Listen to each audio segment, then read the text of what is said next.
지난번에 제가 설교했을 때 하나님의 순종에 하나님의 말씀에 순종해서 이 아브라함이 고향, 본토, 친척, 아비의 집을 떠나 하나님께서 보여줄 땅으로 가라라고 명했을 때 그 떠나서 가는 그 아브라함의 순종에 대해서 제가 말씀을 드렸습니다. 그것은요, 자신의 가족과, 아브람은 이렇게 떠나갈 때에 자신의 가족과 조카 롯과 함께 75세의 나이에 가나안 땅으로 하나님의 말씀대로 정말 들어가게 됩니다.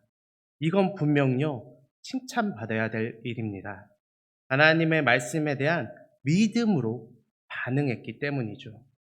자신이 익숙했던 그곳, 너무나 편했지만 또 죄의 근간이 되었던 그곳을 떠나서 하나님의 말씀을 따라 내가 갈 바를 알지 못했을 때 그 가나안 땅으로 하나님의 말씀에 의지해서 갔던 것, 이건 분명요 하나님께서 칭찬하셔야 마땅한 일입니다.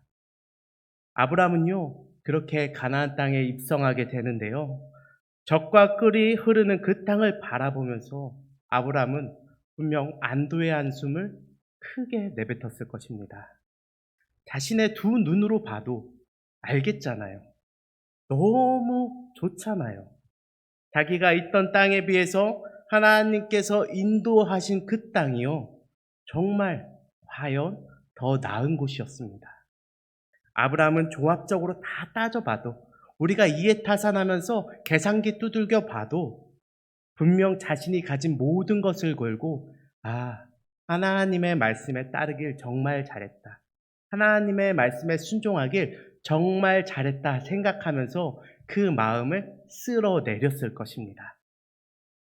그런데요, 아브라함은요, 그 좋은 곳에 자리 잡질 못합니다. 두 가지 이유 때문에 그렇습니다. 첫 번째 이유는요, 그 땅에 이미 거주하고 있던 가나안 거류민들이 있었기 때문입니다. 6절을 보면 알 수 있는데요. 제가 6절을 읽어드리겠습니다. 아브람이 그 땅을 지나 세겜 땅 모래에 상수리 나무에 이르니 그때에 가나안 사람이 그 땅에 거주하였더라. 아멘. 아브람은 그곳에 거주하였던 그 가나안 사람들로 인해서 감히 가나안 땅에 자리를 잡지 못합니다. 아무리 좋고 뭐 하면 뭐합니까? 그 땅에 있는 사람들이 무섭고 두려워서 자리를 잡지 못해요. 이는 앞으로 아브라함이 하나님과의 언약을 성취해 나가는 그 가정 가운데서도 아브라함의 자손들이 그 하나님과의 언약을 성취해 나가면서도 우리가 새벽에 말씀 들은 것처럼 계속해서 반복되는 문제입니다. 나중에 아브라함의 자손들이 이 이스라엘 백성들도 이 가나안 거주민들로 인해서 실족하지 않습니까?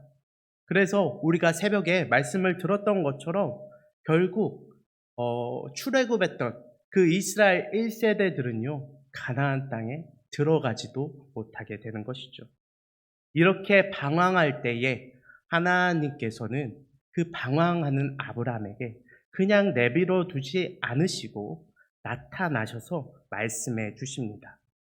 괜찮아. 내가 이 땅을 너와 이야기했던 것처럼, 너와 언약을 맺었던 것처럼 너의 자손에게 줄 것이다. 하나님의 이 말씀 가운데 아브라함은 그 마음을 쓸어내렸어야만 했습니다.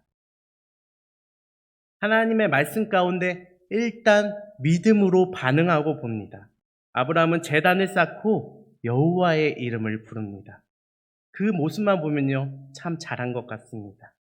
예배하는 그 모습이 정말 잘한 것 같아요. 비록 너무나 두렵고 무섭지만 하나님께서 이렇게까지 말씀해 주시니까 아브라함은 일단 예배하고 봅니다. 근데요, 아브라함은 하나님의 말씀 가운데에서 제단을 쌓고 여호와의 이름을 부르지만 그 마음 가운데는 여전히 두려움이 가득했던 것 같습니다. 그의 모습과는 다르게 그는 가나안 그 거류민들을 피해서 점점 남쪽으로 내려갑니다. 그 가나안 안쪽으로 입성해야 될 그 아브람이 점점 그가 예배드리는 그 모습과는 다르게 남쪽으로 내려가는 것이었죠. 마치 이런 것 같습니다. 저는 이 말씀을 묵상하면서요, 저희 딸이 생각났습니다. 제가 저희 딸이랑 그 동물 체험을 하기 위해서 동물 이렇게 먹이 주고 하는 그 체험하는 곳을 같이 갔습니다. 저희 딸은 처음 간 것이겠죠? 저희 딸이 이렇게 동화책을 볼 때마다 동물들 이름도 너무 잘 알고 동물들을 너무 좋아하길래, 아, 우리 딸은 가면 100% 좋아할 거다. 100% 동물들 보면서 너무 좋아하고 기뻐하고 감사할 것 같다.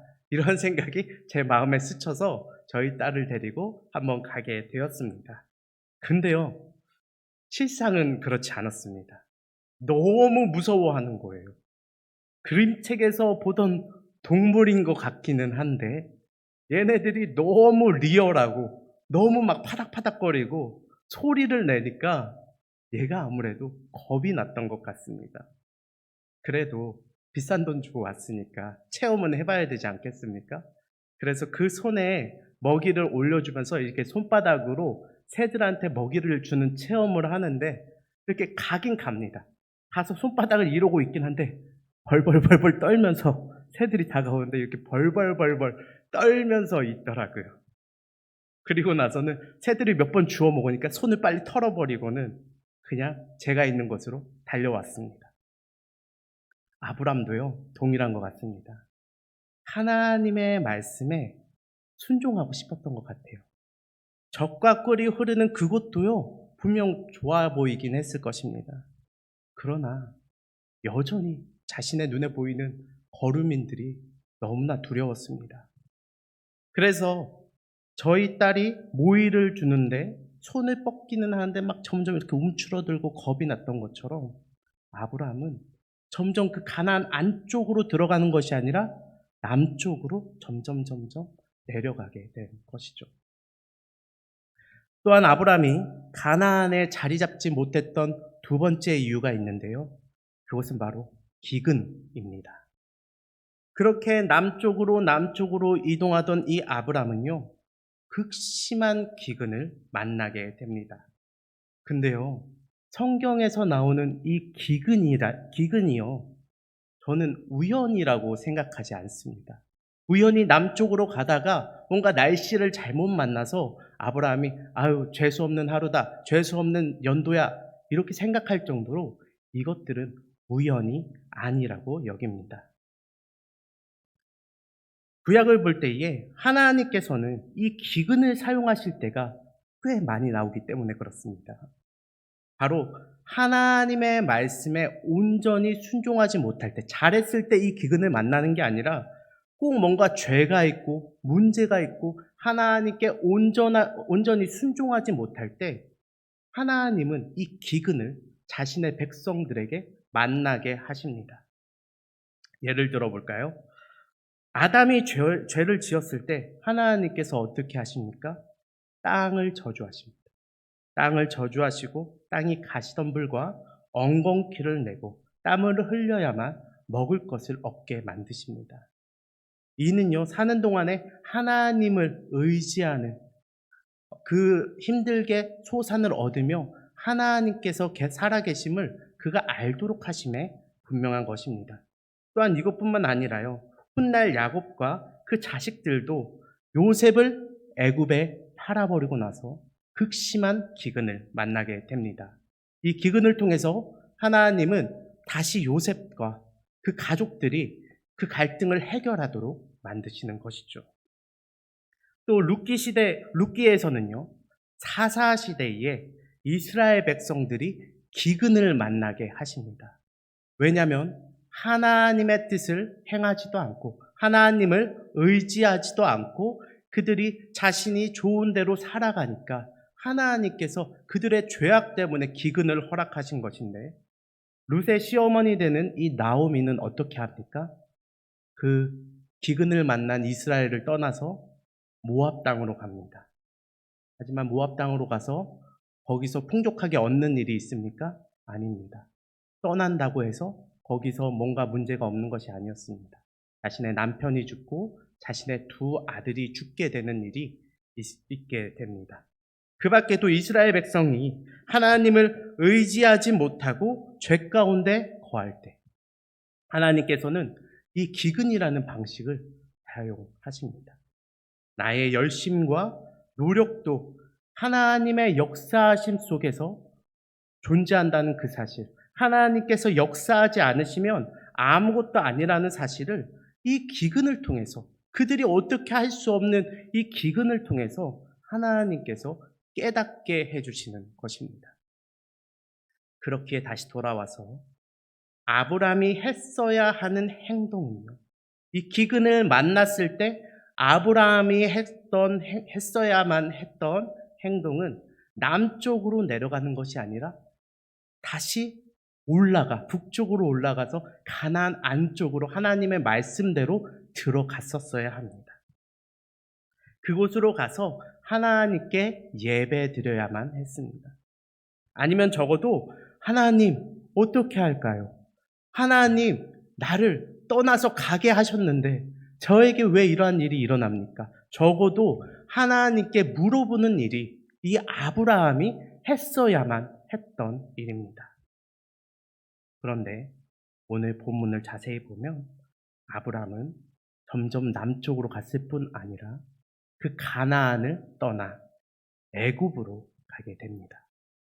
이건 분명히 아브라함의 실수였고 그의 방황이라고 할 수 있겠습니다.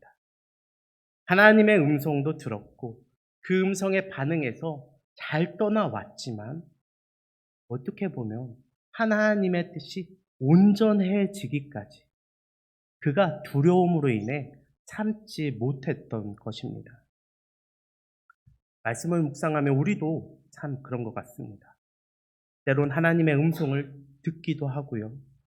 하나님의 말씀 가운데 우리의 삶을 과감하게 결단할 때도 있습니다.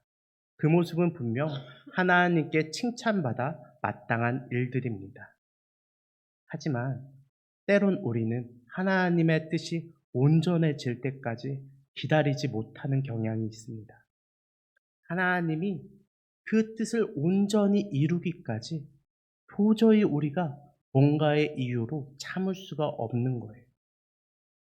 오늘 말씀을 통해서 하나님의 인도하심을 온전히 보는 모든 성도 되기를 원합니다. 하나님을 온전히 신뢰하지 못하였던 이 아브라함은요, 애굽에 가까이 이르게 되자 이전과 다른 방법으로 자신의 살 길을 찾아 나서기 시작합니다. 처음에는 하나님의 말씀을 듣고 의지하고 갈 바를 알지 못했을 때 하나님의 말씀을 따라 순종했지만 이제는 바로 자신의 전략들을 사용하기 시작합니다. 이전에 하나님의 음성을 듣고 살 길을 찾았던 것과 달리 이젠 자기가 보고 듣고 생각한 것으로 이 살 길을 찾아 나서게 된 것입니다. 사실 하나님을 놓고 자기가 살 길을 찾게 된 그 이유의 근간에는요, 아까도 말씀드렸다시피 이 두려움이 그에게 있었습니다. 가나안 거류민들에 대한 그 두려움, 그리고 기근에 대한 두려움, 먹고 사는 것에 대한 이 두려움이 그에게 있었던 것이죠. 애굽에 와서도요, 그는 이러한 방식과 또한 자신의 살 길들을 생각하고 전략을 짜내지만 여전히 두려움이 앞서고 있었습니다. 바로 이곳에서 내가 살 수 있을까라는 생존에 대한 두려움이었죠. 이러한 두려움은 하나님의 뜻이 온전해지기까지 우리로 하여금 또한 이 아브라함으로 하여금 인내하지 못하도록 만듭니다. 지금 당장 무엇이 일어나지 않으면 못 견디게 만드는 것이죠. 그렇게 아브라함은 더욱더 급하게 전략을 세워나가기 시작합니다. 아브라함은 이 애굽 사람이 아리따운 자기의 아내 사레와 결혼하기 위하여 자기를 죽일 것을 미리 두려워합니다. 그러한 일이 일어나지도 않았고 그러한 일들에 대한 어떠한 그런 게 없지만 미리 두려워하기 시작합니다. 그리고 자신의 안전을 확보하기 위해서 거짓말이라는 수단을 고안하기 시작합니다. 그리고 자신뿐만 아니라 그의 아내 사레에게까지 그 거짓말을 하도록 시킵니다. 본문 13절인데요. 원하건대 그대는 나의 누이라 하라. 그러면 내가 그대로 말미암아 안전하고 내 목숨이 그대로 말미암아 보존되리라 하니라. 아멘. 갈 바를 알지 못하였을 때 믿음으로 순종하고 본토 친척 아비의 집을 떠날 때 가졌던 그 하나님에 대한 믿음이 완전히 사라져버리고 아브라함은 자신의 목숨을 하나님이 원래 가지고 계셨던 자신의 목숨을 아내에게로 옮겨버립니다. 아내의 말 한마디로 자기가 살 수도 있고 죽을 수도 있는 자리로 그가 머리를 싸매고 고민하고 거짓말까지 생각하며 고안한 것이죠. 아브라함은 연약한 아내에게 자신의 생명을 의존하는 초라한 모습으로 전략을 짜내기 시작한 것입니다. 아브라함에게 큰 민족을 이루겠다고 말씀하신 하나님의 분명한 약속을 그가 의지하고 있었다면 어떠한 상황 가운데서도 어떠한 문제 가운데서도 하나님께서 그를 지켜내실 것이라는 것을 분명히 그가 믿었어야 하지만 그의 두려움은 그의 두 눈을 어둡게 하기에 충분했습니다. 아브라함이 애굽에 도착하였을 때 애굽인들은 사레의 아름다움을 알아보기 시작했고 애굽의 왕 바로에게까지 보고합니다. 바로는 사레를 자신의 첩중의 하나로 삼고자 결국 궁으로 이 사레를 드리게 됩니다. 살길 바랬던 이 아브라함이 애굽 사람들에게 사레를 이미 자기의 누이라고 소개했기 때문에 사레가 바로의 첩중의 하나로 들어가는 것을 결코 막을 수가 없었습니다. 이 일을 그가 생각했던 것과 다르게 일사천리로 안 좋은 방향으로 진행되기 시작했습니다. 거짓말을 하면 자신의 생명이 보호될 줄 알았지만 오히려 자신의 생명이 보호되는 것보다 더 큰 일이, 나의 생명보다 더 귀한 나의 아내가 잡혀가는 일이, 다른 남자에게 결혼하게 되는 그러한 일이 예상과 다르게 이루어지기 시작했습니다.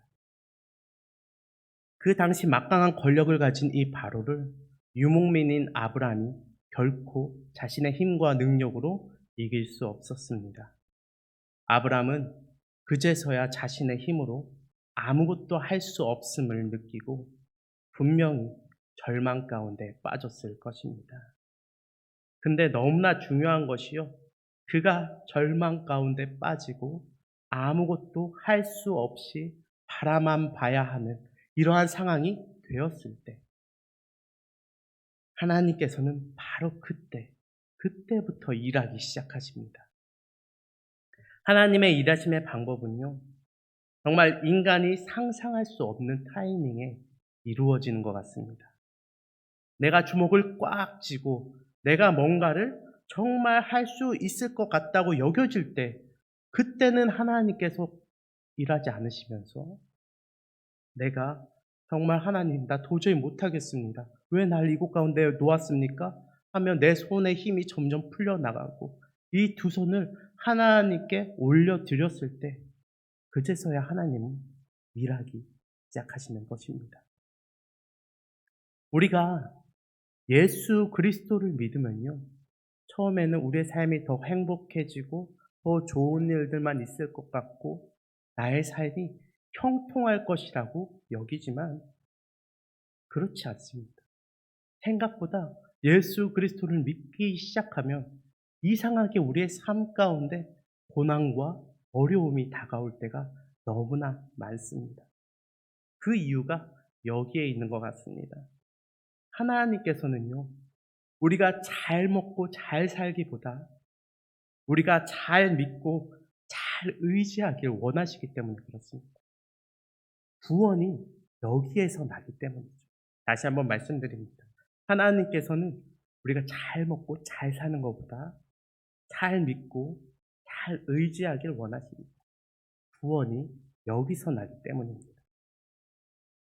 구원은 오직 믿음으로 이루어집니다. 그렇다면요, 믿음에 대해서 좀 생각해 보신 적이 있으신가요? 이 믿음이라는 것이 무엇일까요? 저는 이 믿음에 대해서 묵상해 봤을 때 정말 믿음에 대해서 가장 잘 표현할 수 있는 단어가 무엇일까?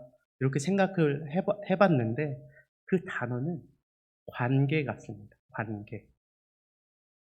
믿음은요, 하나님과의 관계입니다. 여러분, 믿음 좋으십니까? 이 말을 바꿔서 이렇게 얘기해 보는 거죠. 여러분, 하나님과 관계가 좋으세요? 이 말이 곧 믿음 좋냐고 하는 것과 같은 것입니다. 그렇다면요, 우리가 믿음이 좋다라는 것을 어떻게 알 수 있을까요? 하나님과 관계가 좋은지를 보면 알 수 있습니다. 우리가 요즘 하나님께 얼마나 시간을 사용하면서 살아가고 있습니까? 기도든 예배든 큐티든 우리의 삶 가운데 얼마나 많은 시간을 하나님께 드리며 살아가고 있나요? 또한 하나님을 얼마나 생각하고 사십니까? 또 얼마나 하나님과 대화하면서 살고 계신가요? 우리는요, 관계가 좋은 사람과 더 대화하고 싶고 더 만나고 싶어 합니다. 만나고 싶고 전화로 막 1시간이고 2시간이고 떠들더라도 끝낼 때 뭐라고 합니까? 자세한 얘기는 우리 만나서 얘기하자. 이렇게 이야기하지 않습니까? 우리 장모님 보면 그래요. 장모님께서 전화 통화가 길어지니까 이 스피커폰으로 바꾸시고 막 전화를 하시는데 그러다가 또 1시간이고 2시간이고 전화하시다가 또 끊으실 때는 나중에 만나서 얘기해 하고 또 끊으십니다. 그것처럼 관계라는 거는 그런 거예요. 더 이야기하고 싶고 더 그 사람과 시간을 같이 하고 싶고 더 마음을 쓰고 싶은 것이 바로 관계인 것입니다. 단순히 그것만 그럴까요? 돈 쓰는 것도 아깝지 않고요.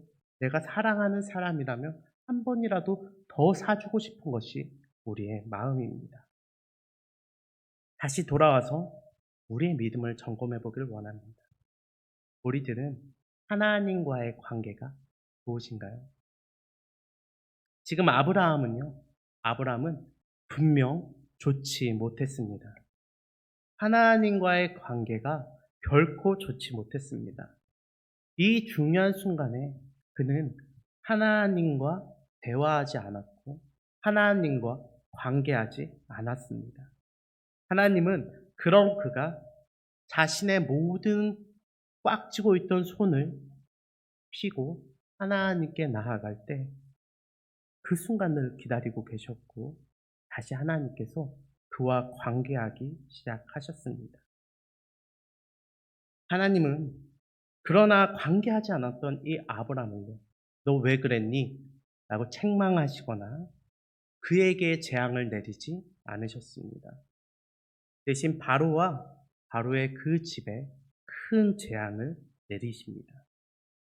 이는 하나님이 신실하시다라는 말과 동일합니다.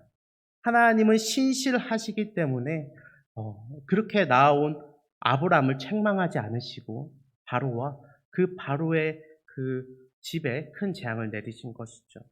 하나님께서는 아브라함의 태도와 상관없이 아브라함에게 약속하신 그 언약을 신실하게 지켜내시기 위해서 그와 그의 아내를 구원하시는 것입니다. 즉, 우리가 이 사건을 통해 알 수 있는 것은요, 전적으로 하나님의 신실하심과 하나님의 능력에 우리의 인생이 달려있다는 그 사실입니다. 우리도요, 언약 공동체입니다. 아브라함만 언약 백성이 아니라요, 우리 역시도 언약 백성입니다. 하나님께서는 자신의 언약 백성들을 통해 자신의 뜻을 공유하시고 자신의 뜻을 이루어 가십니다. 그렇기에 우리의 인생이 빛나는 겁니다. 그렇기에 우리의 인생이 가치가 있어지는 것입니다. 그렇기에 우리의 인생이 소금과 같이 짠맛을 낼 수 있으며 우리의 인생을 통해서 감히 그리스도가 드러날 수 있게 되는 것이죠. 그렇기에 하나님은 우리를 기다리십니다. 하나님의 뜻을 신실하게 이뤄 나가시는 그 하나님께서 우리가 완전히 의지할 때까지 하나님께서는 우리를 기다리고 계신 것입니다. 제가 이 말씀을 묵상하며 저희 어머니가 생각이 났습니다. 저희 어머니가 재작년 9월 달에 대장암 4기 판정을 받으셨어요. 평소에는 그러한 것에 대해 전혀 모르고 있다가 갑작스럽게 받게 된 일이라 가족 모두가 너무나 그 사실이 슬퍼했던 기억이 납니다. 옆구리가 불편하셔서 병원에 가셨는데 변을 누기 어려울 정도였고 대장과 위 등에 이미 암이 많이 퍼져 있었습니다. 암덩어리가 너무 크고 많아서요. 수술도 불가했습니다. 항암치료 받는 것도 그게 낫기 위한 수단이라기보다는 생명을 연장하는 일의 수단이 될 정도였습니다. 그런데도요, 저희 어머니가 권사님이신데 막 웃으시더라고요. 사람의 목숨이 하나님 손에 달려 있는데 죽는 것도 하나님 뜻이고 사는 것도 하나님 뜻인데 왜 우리가 살고 우리의 열심과 노력으로 살고 죽는 것처럼 우리가 왜 인생을 매달려서 그렇게 고통스럽게 내 인생을 만들 필요가 있느냐라고 말씀하시면서 막 웃으셨습니다.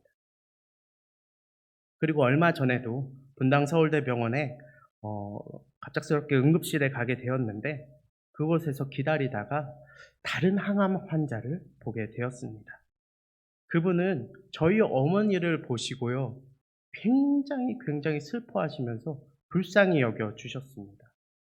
왜냐하면 저희 어머니가 머리털도 다 빠지고 항암으로 인해서 손톱, 발톱도 다 터져 나가고 그리고 얼굴에도 여드름 같은 것이 잔뜩 올라와서 그 모습을 보고는 자신의 처지가 생각이 났는지 엄청 불쌍히 여겨 주시더라고요. 그러면서 자신의 신세 한탄을 저희 어머니에게 하기 시작했습니다. 자기도 암 진단 받고 몇 번 항암 지금 안 했는데 자기는 죽고 싶대요. 이렇게는 살아도 사는 것이 아니라고 저희 어머니한테 막 고백하기 시작했습니다. 죽지 못해 내가 사는 것 같다고 어머니께 이야기하며 내가 왜 이렇게 살아야 하는지, 내가 왜 이 지경이 되었는지 모르겠다고 저희 어머니에게 당신은 어떻게, 왜 사십니까? 라고 물어보시더라고요. 근데 그때 갑자기 저희 어머니가 또 웃으시더라고요. 막 웃으시면서 아유, 뭘 어떻게 살아요. 그냥 사는 거지. 이렇게 그분한테 이야기를 하시던 게 기억이 납니다. 그 이야기를 들으면서 저도 어머니를 따라서 웃게 되었습니다. 우리는요, 때로는 우리의 삶을 너무나 귀히 여겨서 계속해서 살기를 원하지만 사실 귀한 것은 우리의 삶 가운데 역사하시고 함께 하시는 하나님의 뜻이지 우리의 삶 자체가 하나님의 뜻보다 귀한 것은 결코 아닙니다. 내 삶이요, 하나님의 뜻보다 더 귀해지기 시작하면 우리는 살 길을 하나님이 아니라 우리의 열심과 노력, 주변의 상황에서 구하기 시작합니다. 그것이 오히려 우리와 하나님과의 관계를 막게 되고 하나님께서 일하실 타이밍을 자꾸만 지체하게 만드는 것입니다. 우리 사랑하는 귀신교회 성도님들, 우리의 살 길을요, 하나님께 더욱 내어드리기를 원합니다. 아브람과 같이 본토 친척 아비의 집을 떠나 나아가는 우리의 결단도 너무나 귀하고 칭찬받아 마땅하지만 더 큰 문제를 만나면 무너지게 되어 있습니다. 하나님께서 우리를 아직 데려가지 않으신 그 이유는 그분의 뜻이 우리를 통해 이루어질 것이 분명히 남아있기 때문에, 우리의 인생 가운데서 하나님께서 이루실 것이 남아있기 때문이지, 우리의 인생이 다른 누구보다 더 특별해서 하나님의 뜻보다 더 귀해서가 아닙니다. 하나님께서는 우리가 죽으면 남겨진 자들에게 우리의 이름이 남기를 원치 않으시고 예수 그리스도의 이름이 남기를 원하십니다. 우리의 이름이 남아봤자 한 사람이라도 더 구원할 수 있을까요? 그러나 우리의 인생 가운데 예수 그리스도의 복음이 남게 되면 믿는 자마다 구원을 얻은 줄로 믿습니다. 우리 성도님들 모두의 인생이 오직 예수 그리스도만 남는 귀한 인생 되길 바라고 기도합니다. 우리 시간 제가 기도하도록 하겠습니다.